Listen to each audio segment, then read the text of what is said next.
성령의 능력으로 세상도 마귀도 죄악도 자아도 이깁시다.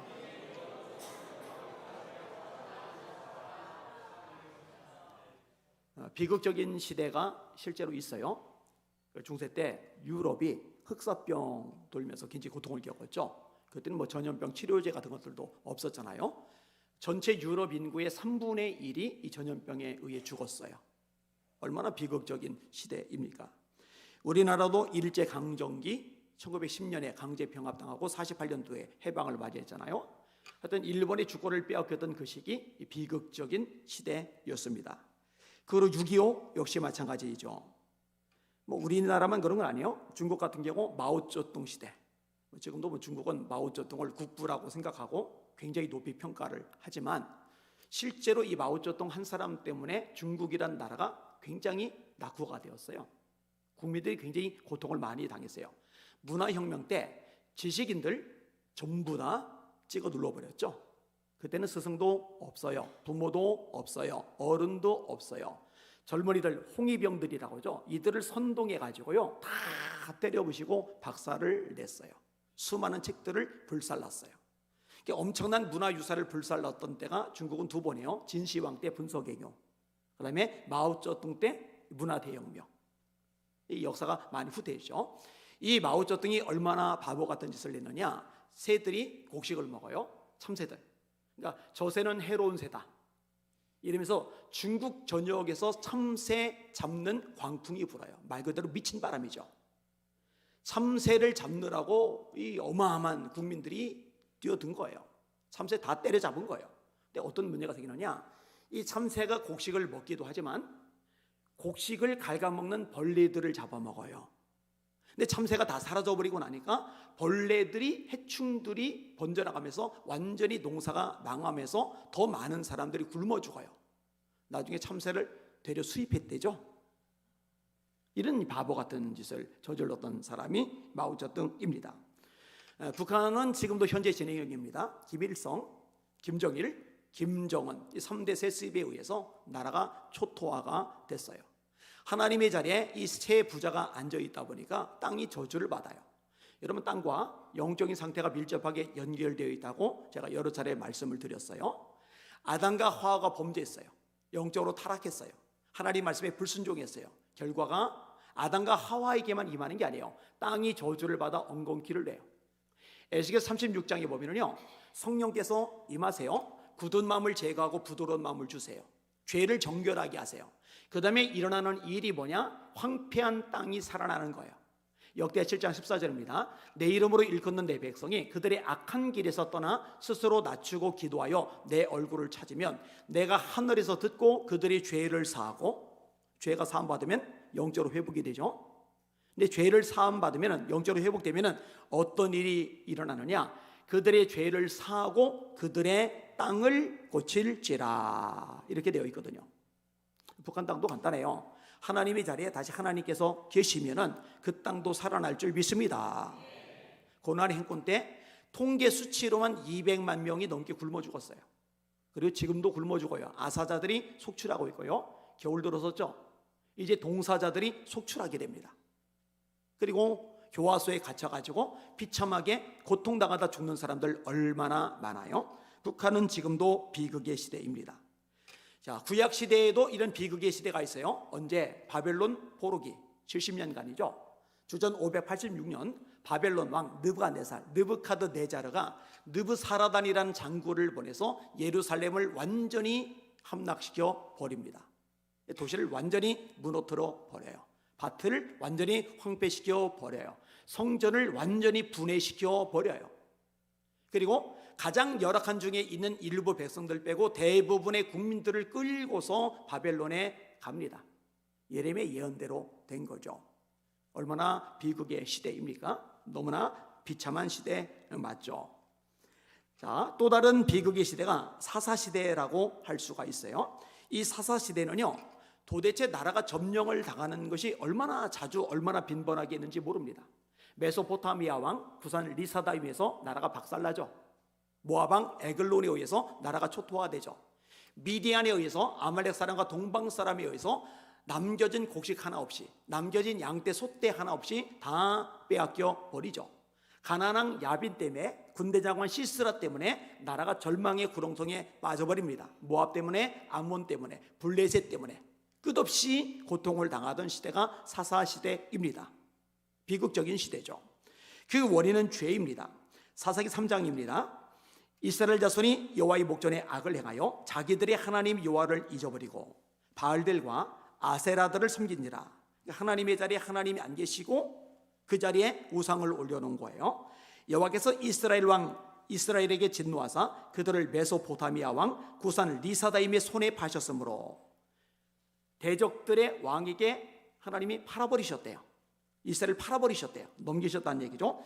이스라엘 자손이 구산 리사다임을 8년 동안 섬겼더라. 이렇게 돼요. 사사기 3장입니다.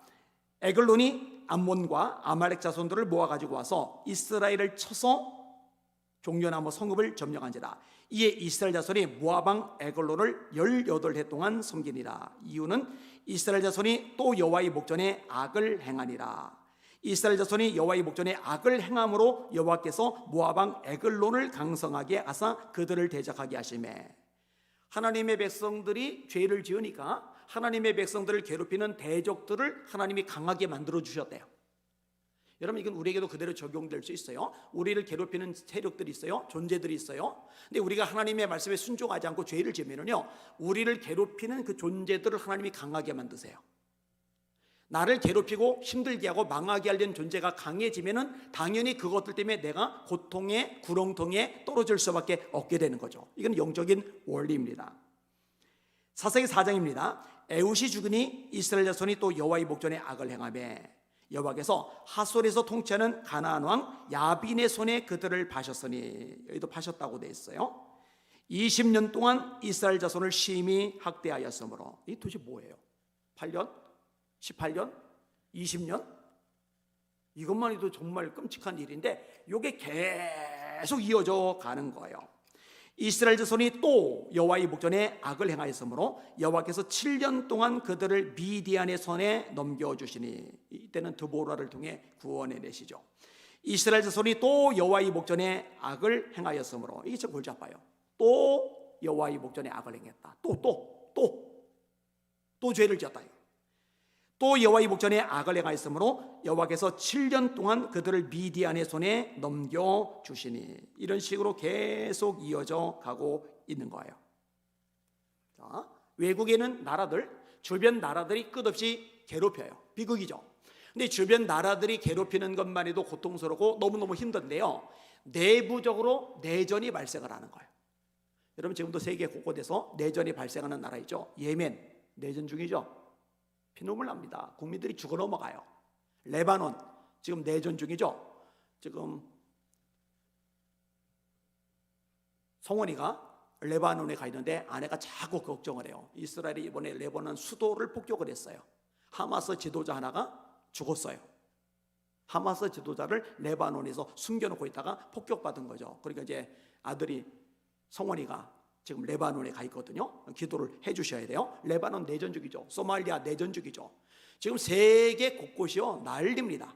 성경대로 민족이 민족을, 나라가 나라를 대적하여 일어나겠고 처처의 기근과 지진이 있으리니 이 모든 것이 재난의 시작이니라. 예수님 재림을 앞두고 징조들이 일어나는 거예요. 역사상 이렇게 내전이, 전쟁이 동시다발적으로 수없이 발생하던 때가 있었어요. 지금 우크라이나와 러시아 전쟁 아시잖아요. 근데 이 전쟁이 지금 이스라엘과 하마스, 이스라엘과 헤즈볼라 전쟁 때문에 묻혀버렸죠. 근데 지금 거기 말고도 곳곳에서 전쟁이 발생하고 있어요. 자, 내전 얘기로 돌아갈게요. 이스라엘 백성들 사사시대 때도 내전이 발생을 한 거예요. 아비멜렉이 기드온의 첩의 자식이거든요. 이 기드온이 실수를 한 거죠. 첩을 두고 자식을 많이 낳았어요.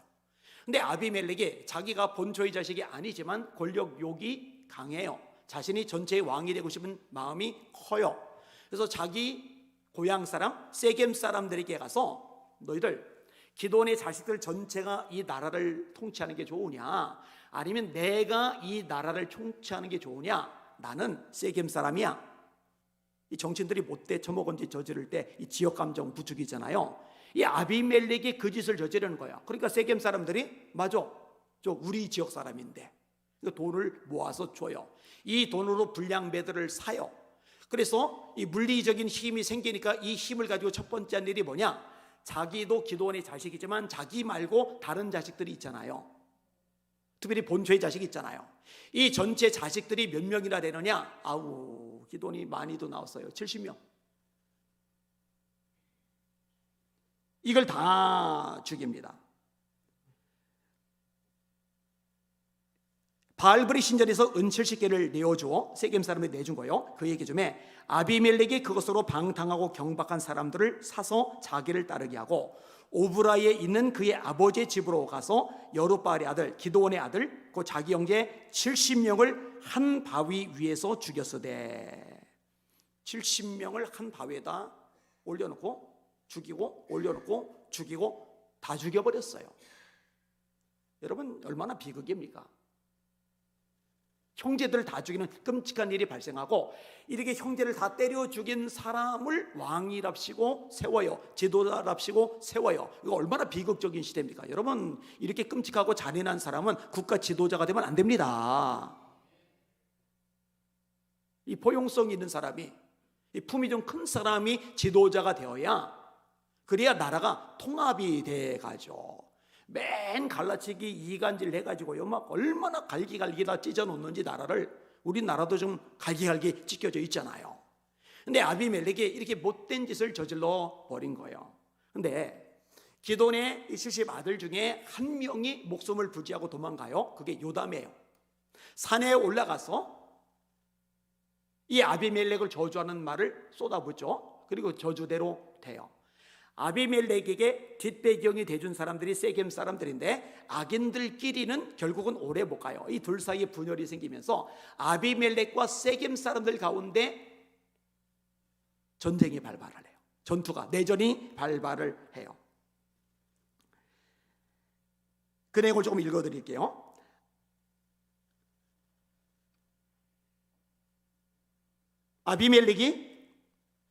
아비멜렉가 그때는 돌격하여 성문 입구에 서서 두 무리는 밭에 있는 자들에게 돌격하여 그들을 죽이니 아비멜렉이 그날 종일토록 그 성을 쳐서 마침내는 점령하고 거기 있는 백성을 죽이며 그 성을 헐고 소금을 뿌리니라. 세겜 망대의 모든 사람들이 이를 듣고 엘브리 신전의 보로로 들어갔더니 무슨 말이냐?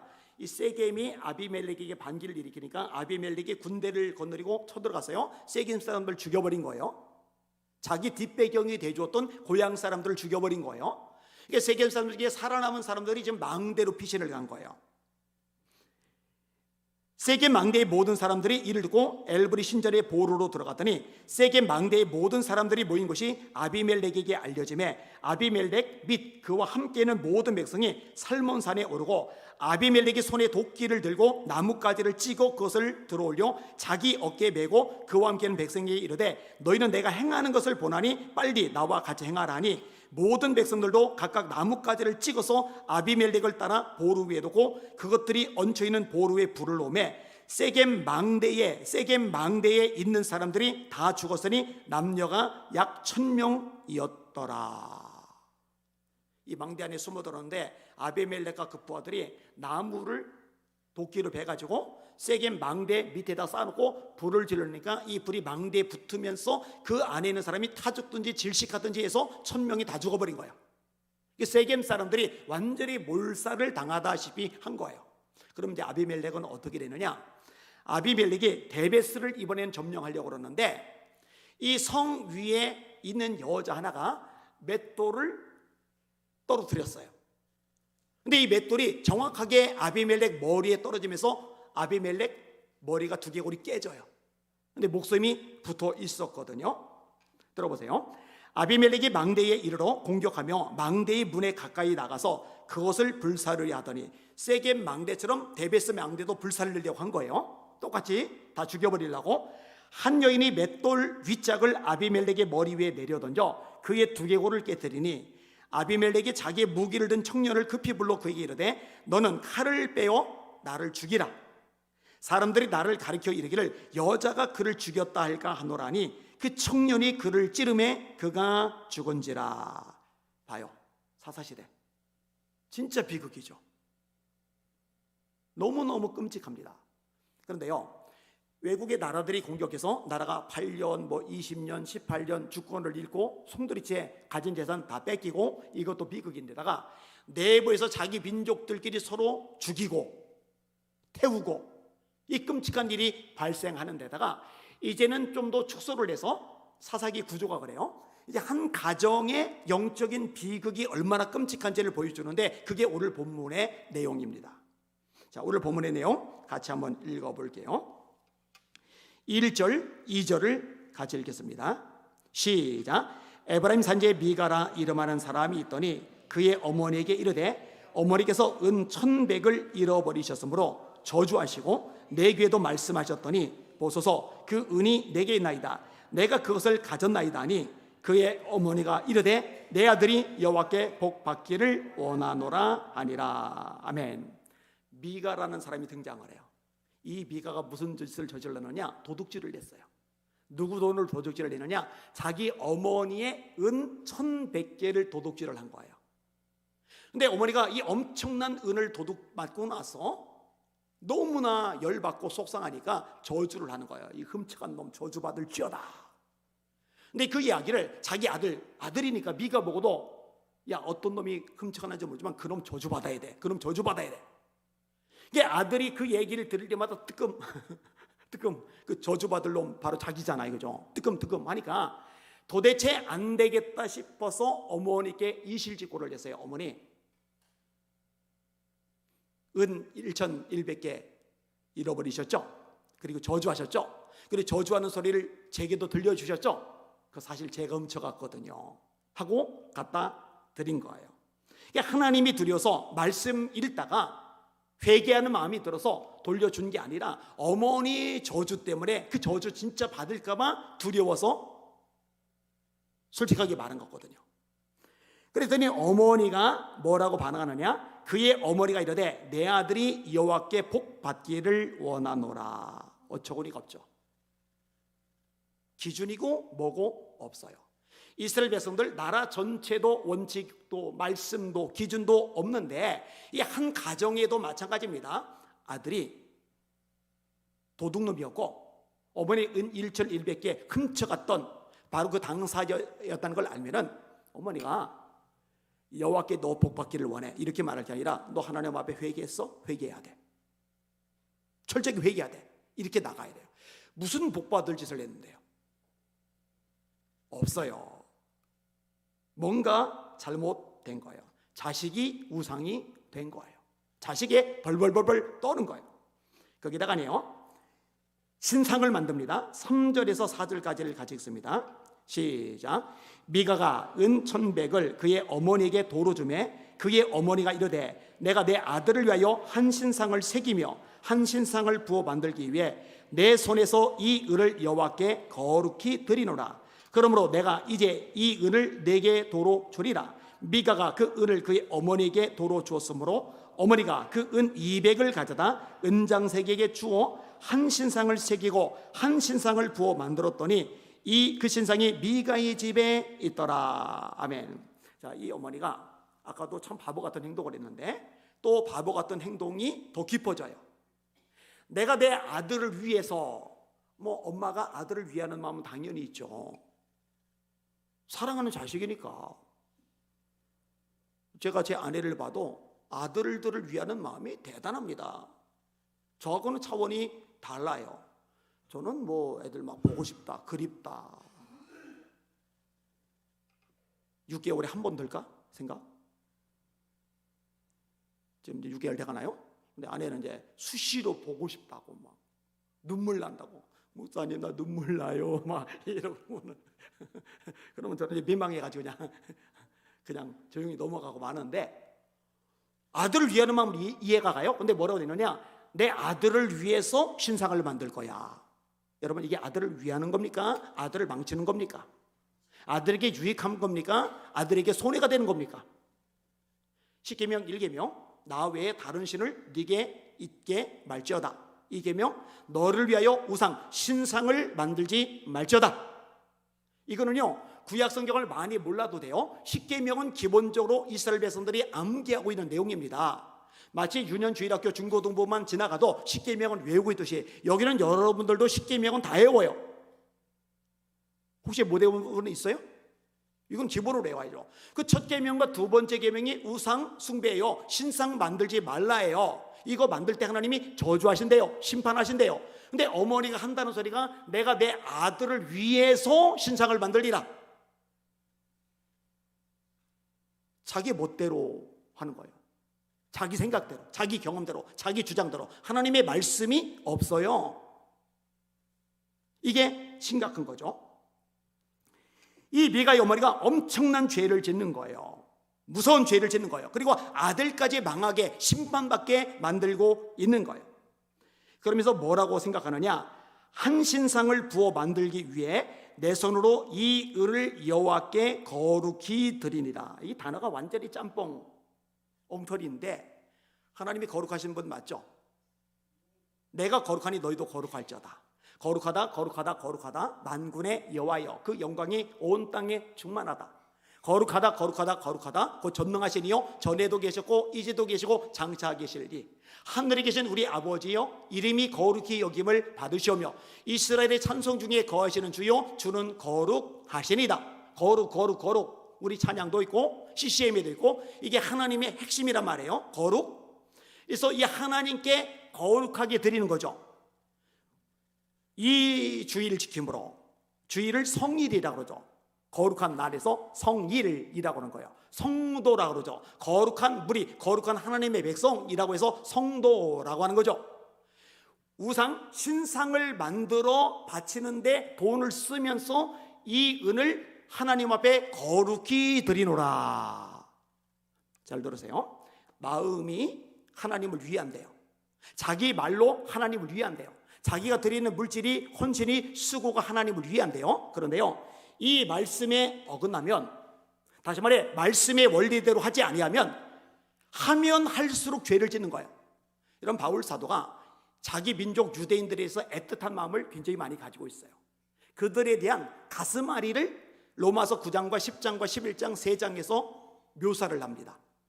자기 민족이 구원을 받을 수 있다면 자기가 그리스도에게서 저주를 받아도 좋다고, 지옥에 가도 좋다고 말할 정도로 자기 민족에 대한 애착이 강해요. 그런데 어떤 얘기를 하는지 아세요?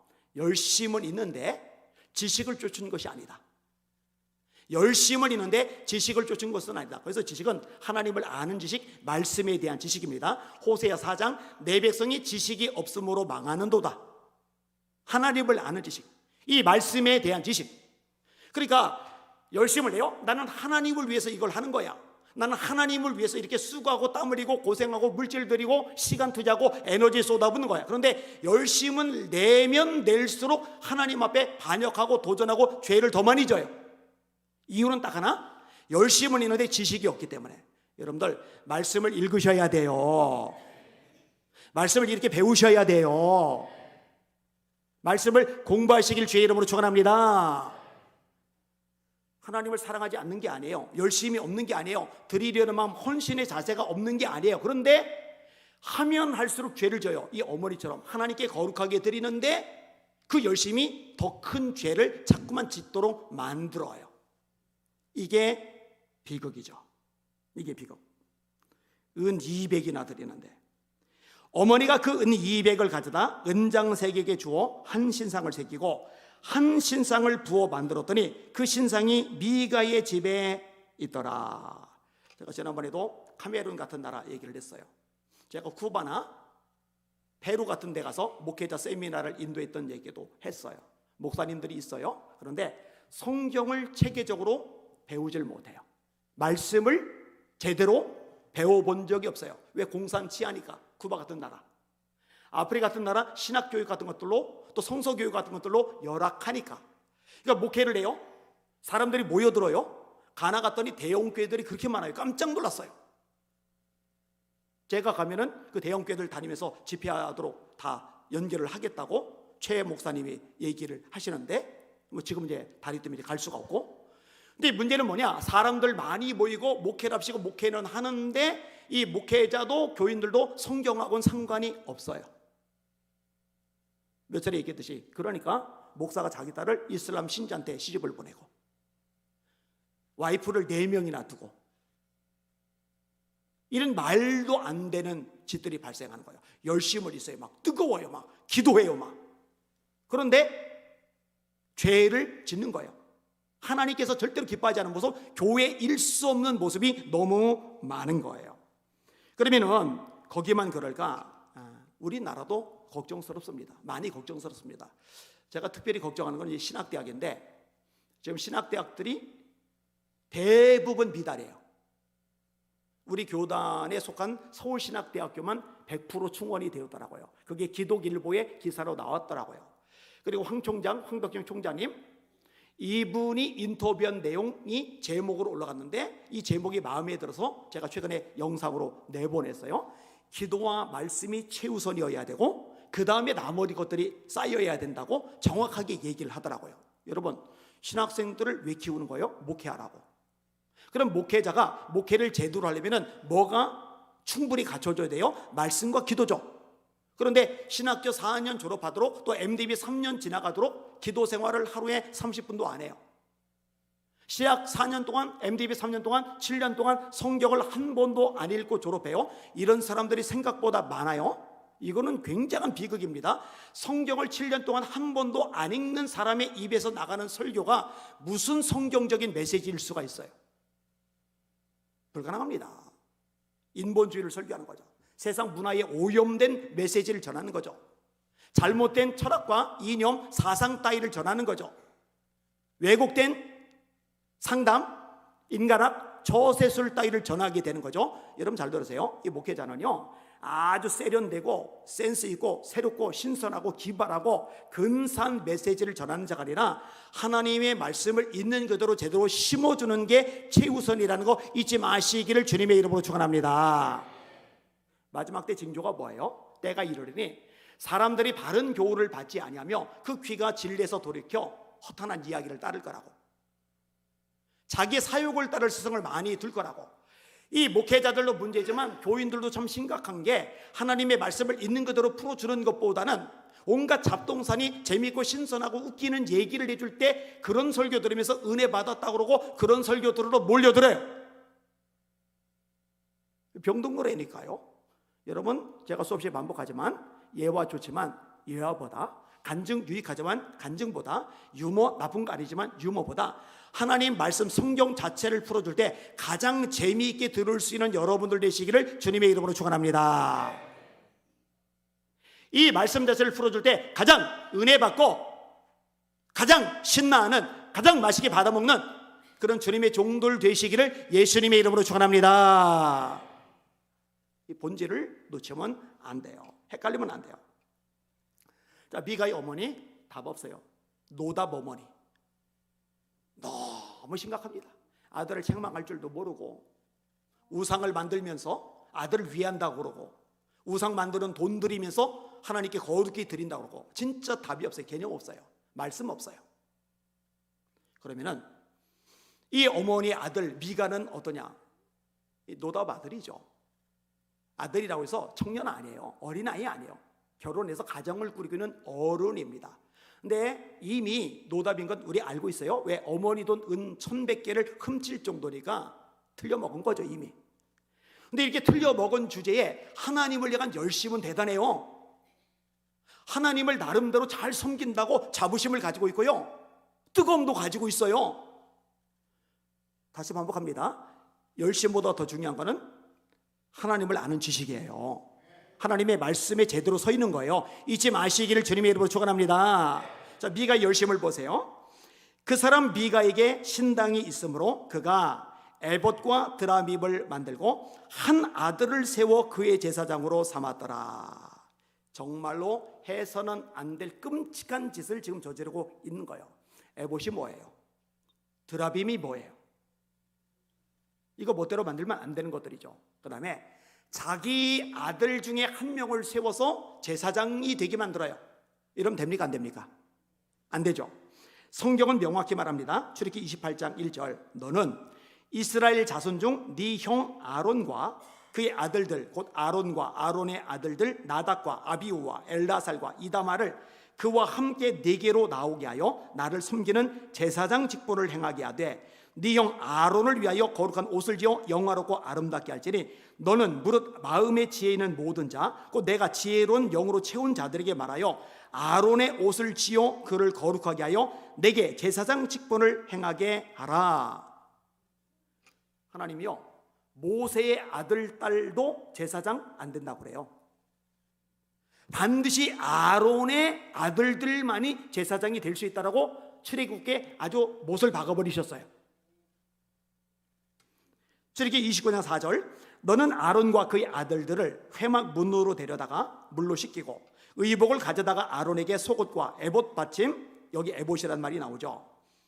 미가가 만든 에봇, 함부로 만드는 거 아니에요. 에봇 받침 겉옷과 에봇을 입히고 흉패를 달고 에봇에 정교하게 짠 띠를 띠게 하고 그의 머리에 관을 씌우고 그 위에 거룩한 패를 더하고 관유를 가져다가 그의 머리에 부어 바르고 그의 아들들을 데려다가 그들에게 속옷을 입히고 아론과 그의 아들들에게 띠를 띄우며 관을 씌워 그들에게 제사장의 직분을 맡겨, 따라합시다, 영원한 규례가 되게 하라. 이건 영원한 규례예요. 아론의 자식들이 아니면 누구도 제사장이 되면 안 돼요. 근데 문제가 발생을 해요. 예수님은 레위지파 아론의 후손이 아니에요. 그런데 제사장이에요. 그러면은 아론의 자손이 영원한 제사장이 된 거, 이건 영원한 규례다 했는데 하나님이 당신의 말씀을 어기는 거냐? 아니요. 시편에 말씀하셨어요. 멜기세덱의 반차를 따른 영원한 제사장이 나타날 것이라고. 그래서 히브리서에서 이 부분을 명확하게 증명해 갑니다. 예수님은 레위 사람이 아니고 유대 지파인데 어떻게 제사장이 될 수 있느냐? 시편에 예언한 대로, 하나님의 예언의 말씀대로 레위 후손이 아니라 멜기세덱의 반차를 따른 영원한 제사장이시다. 할렐루야.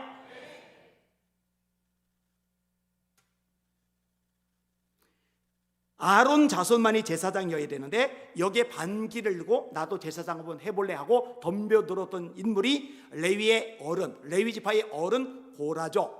여기에 동전 인물이 다단, 아비람, 온, 그 다음에 250명의 지휘관들이죠. 어떻게 돼요? 고라, 이 사람 땅이 갈라지면서 떨어져요. 그리고 땅이 덮여요. 그 다음에 여기에 동조를 했던 250명의 지휘관들은 성막에서 불이 나와서 향로를 들었던 이 250명을 다 태워버리면서 생을 마감해요. 하나님이 명확하게 말씀하세요. 절대로 제사장은 아무나 세우면 안 돼. 제사장은 레위 지파여야 되고 아론의 후손이어야만 해. 근데 지금 이 미가가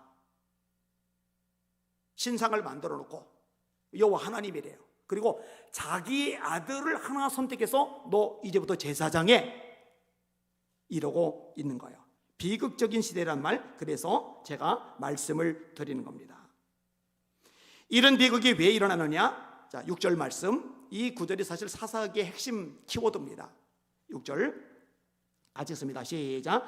그때에는 이스라엘의 왕이 없었으므로 사람마다 자기 소견에 옳은 대로 행하였더라. 왜 이런 일이 발생하느냐? 자기 소견에, 자기 생각에 옳은 대로 행하였더라. 제가 요 메시지를 왜 그렇게 자주 얘기할까? 내 생각에는 이 생각대로 신앙생활하는 사람이죠. 여러분, 교회 중직자들도 그러고도 남아요. 말씀이 없으면요 자기 생각대로 신앙생활을 한다니까요. 자기는 주님을 위한 거 맞아요. 자기는 교회를 위한 거 맞아요. 자기 나름대로는 열심히 있는 거 맞아요. 그런데 그렇게 열심을 내고 목소리를 내고 행동을 하고 그럴수록 더 죄를 짓게 하고 공동체를 깨뜨리고 하나님의 영광을 땅에 떨어뜨리고 하나님의 심판을 끌어당기고 있는데 그걸 인지조차 못하고 계속 열심을 내요. 왜? 말씀이 없어서. 그래서 내 백성이 지식이 없으므로 망한다고 성경은 말씀하는 것이고, 열심은 있는데 지식이 없기 때문에 하나님을 거역한다고 성경은 가르쳐주고 계시는 겁니다. 여러분, 여러분의 생각대로 신앙생활하지 마시고 말씀대로 신앙생활하시기를 주님의 이름으로 축원합니다.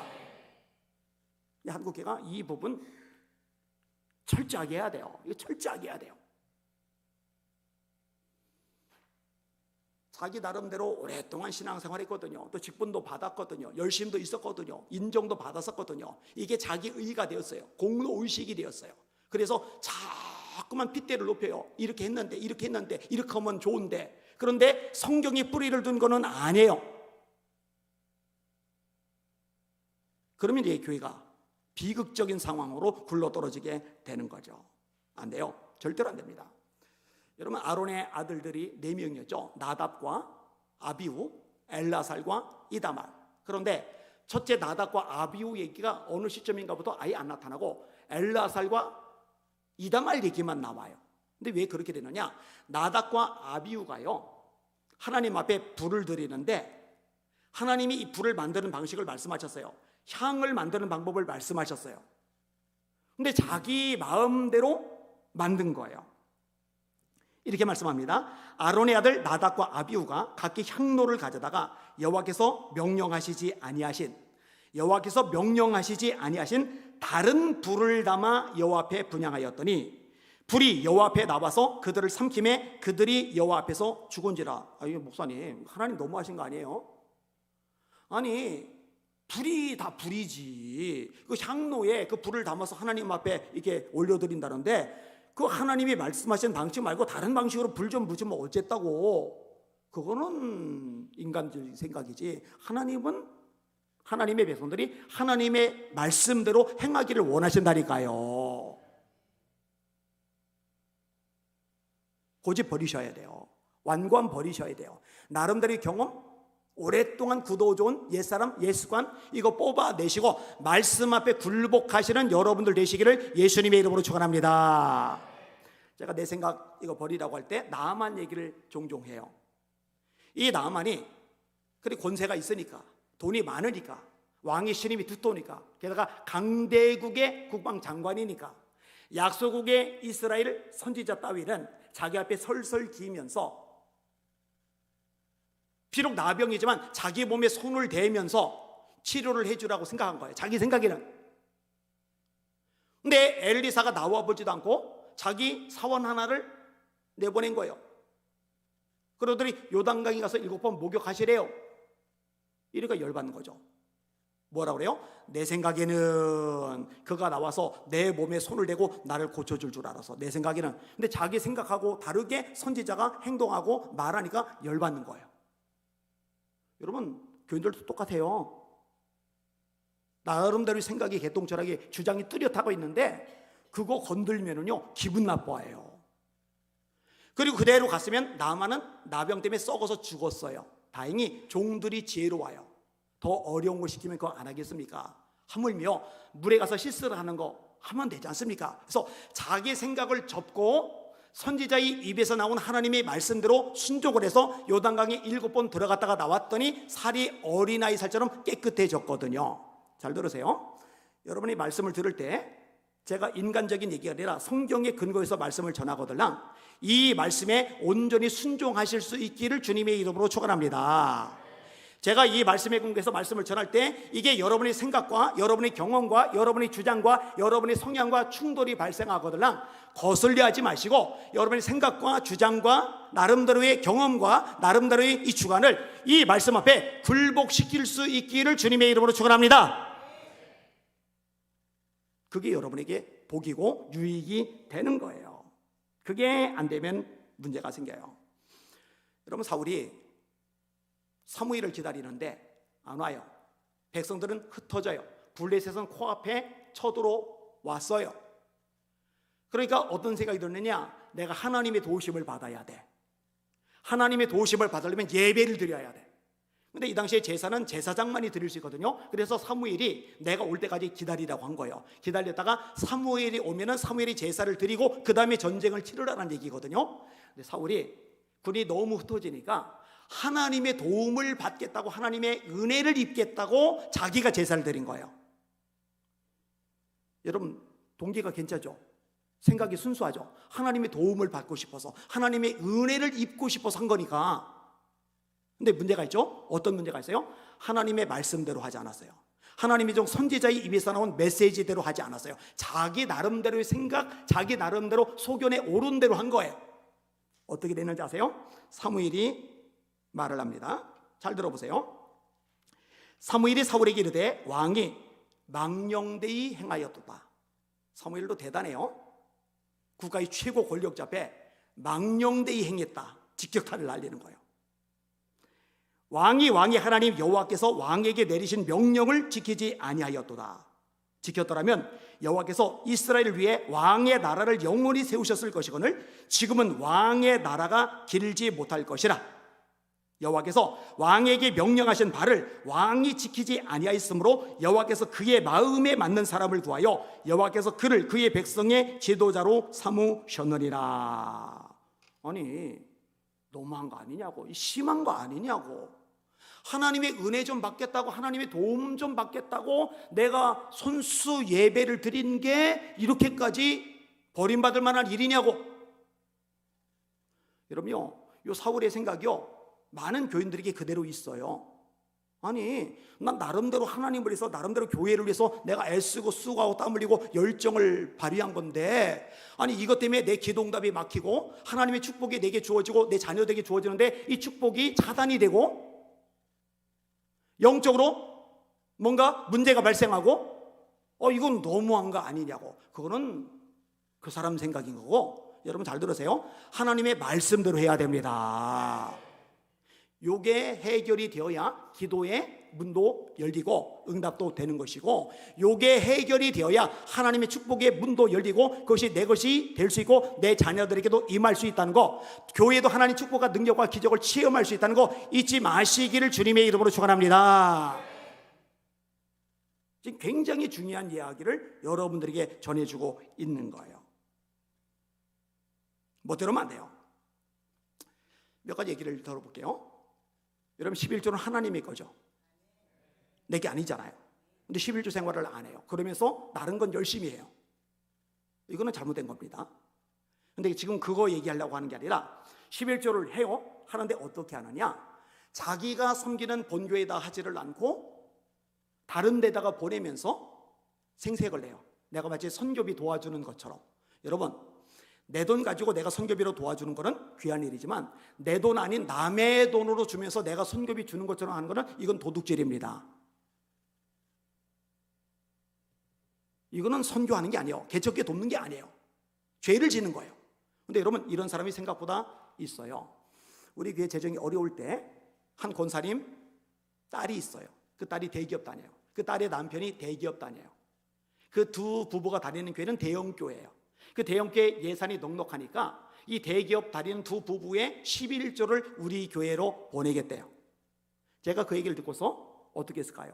그 두 사람 대기업 다니니까 두 사람의 11조가 꽤 커요. 정말 보탬이 많이 돼요. 하지 말라고 그랬어요. 그 우리 교회 보내지 말라고 그랬어요. 본교회로 보내라고 그랬어요. 왠지 알아요? 그렇게 하면 안 돼요. 자기 생각대로 신앙생활 하는 거예요. 자기 주장대로 신앙생활 하는 거예요. 자기 나름대로 개똑 철학 가지고 신앙생활 하는 거예요. 근데 이런 사람들이 생각보다 많아요. 그러면서 영적으로 하나님과 교류가 안 되는 원인이 뭔지를 모른대요. 말씀대로 안 하니까 막히는 거죠. 문제가 있는 거예요. 잘못된 거예요. 여러분, 이거 말고도 뭐 여기 여러 가지 제가 적었는데 놓치지 마세요. 요점 하나입니다. 신앙생활은 반드시 말씀대로 하시길 바랍니다. 성경 읽어야 돼요. 그러면은 왜 자기 소견대로 행하느냐? 그때에 이스라엘의 왕이 없으므로 그들이 각기 소견에 옳은 대로 행하였더라. 무슨 말이냐? 이스라엘의 왕은 사사시대니까 왕이 없죠. 사울이 없고 다윗이 없고 솔로몬이 없고 아비아가 없고 아사가 없고 여호사밧이 없고, 그걸 말하는 게 아니라 이스라엘의 진짜 왕은 하나님이십니다. 이 사사기의 마지막 결론 부분에도 이 구절이 똑같이 나와요. 그때 이스라엘의 왕이 없으므로 사람이 각기 소견에 옳은 대로 행하였더라. 왜 자기 소견에 옳은 대로 행하느냐? 자기 인생의 주인이 자기인 거예요. 왕이 자기인 거예요. 왕은 하나님 뿐이신데, 그러면 왕이신 하나님의 말씀대로 행해야 되는데 멋대로 하는 거예요. 정리합니다. 내 생각대로 no, 내 주장대로 no, 내 경험대로 no, 내 개똥철학대로 no, 내가 배운 대로 no. 다행히 우리 교회에서는 저한테 전에 다니던 교회에서는 어쩌고 저쩌고 이렇게 얘기하는 사람은 한 명도 없어요. 어쩌면 얘기해봐야 씨알도 안 먹힐 것 같으니까 안 하셨는지는 모르겠지만, 근데 여러분, 그게 말씀에 근거인 거라면 저는 100% 아멘하고 제가 숙이고 들어가요. 그런데 그게 아니라면은 그거 너무 목매지 마세요. 여러분, 우리들의 유일한 기준, 절대적인 기준 딱 하나입니다. 하나님 말씀, 성경뿐입니다. 말씀대로 신앙생활하시는 여러분들 되시기를 예수님의 이름으로 축원합니다. 제가 이제 성경 200독 넘어갔는데도 지금도 계속 읽고 또 읽고 듣고 또 듣고 공부하고 또 공부하고 묵상하고 또 묵상하고 그러면은요, 성경 웬만한 거 제가 달달달달 외우잖아요. 본문 하나 딱 정해지면 이 관련된 구절이 창세부터 계시까지 다 연결돼서 다 떠오르거든요. 이거 하나님께서 주신 아주 신비한 은사이거든요. 그럼에도 불구하고요, 성경을 접할 때마다 저의 문제점, 모순점, 고집, 잘못된 거, 내 나름대로 개똥자락, 이것이 계속 드러나면서 회개하고 바로잡고 회개하고 고치고 이 과정이 일어나요. 이거는 누구나 다 마찬가지여야 됩니다. 말씀으로 돌아가시고 말씀에 바로 서시는 저와 여러분들 다 되시기를 예수님의 이름으로 축원합니다. 하나님의 말씀은 살아있고 운동력이 있어 좌우의 날선 어떤 검보다 예리하여 혼과 영과 및 관절과 골수를 찔러 쪼개기까지 하며 또 마음의 생각과 뜻을 감찰하나니, 이 말씀이 우리의 생각과 뜻을 감찰하나니 모든 것이 이 말씀 앞에 드러난다고 히브리서 4장 12절 이하에 가르쳐주고 계시잖아요. 이 말씀 앞에 완전히 벌거벗긴 채 드러나서 이 말씀에서 어긋난 모든 것들을 솎아내고 날마다 잡아나가는 저와 여러분들 되시기를 예수님의 이름으로 축원합니다. 이게 신앙 성장이고 이게 신앙 성숙입니다. 이게 주님이 원하시는 제자됨의 과정이고 제자의 삶입니다. 이런 말씀 중심의 신앙인이 가득한 예수비전 성결교회 되시기를 예수님의 이름으로 축원합니다. 설교 제목 따라합시다. 비극적인 시대의 영적 특징은 뭔지 알아요? 자기 생각대로 신앙생활하는 거. 이걸 좀 안 좋은 표현으로 하면은 지멋대로 신앙생활하는 거. 열심은 있는데 나름대로 헌신하고 봉사하고 충성하고 헌금하고 정말 누가 봐도 믿음 좋은 것 같은데 지멋대로 해요. 말씀대로 하지 않고. 왜 그러느냐? 하나님이 내 진짜 왕이 아니에요. 여전히 내 자아가 왕이에요. 그래서 내 뜻, 내 고집, 내 경험, 내 주장이 자꾸만 튀어나오는 거예요. 이게 완전히 깨지길 바랍니다. 그래서 예수님은 당신을 따라올 때 두 가지, 자기를 부인하고 자아를 부인하고 제 십자가를 져야 된다. 사도 바울은 내가 그리스도와 함께 십자가에 못 박혔다. 자아가 죽었다라는 얘기죠. 하나님의 말씀 앞에 모두 죽어 사라지는, 그리고 말씀만이 드러나는 저와 여러분들 되시기를 예수님의 이름으로 축원합니다.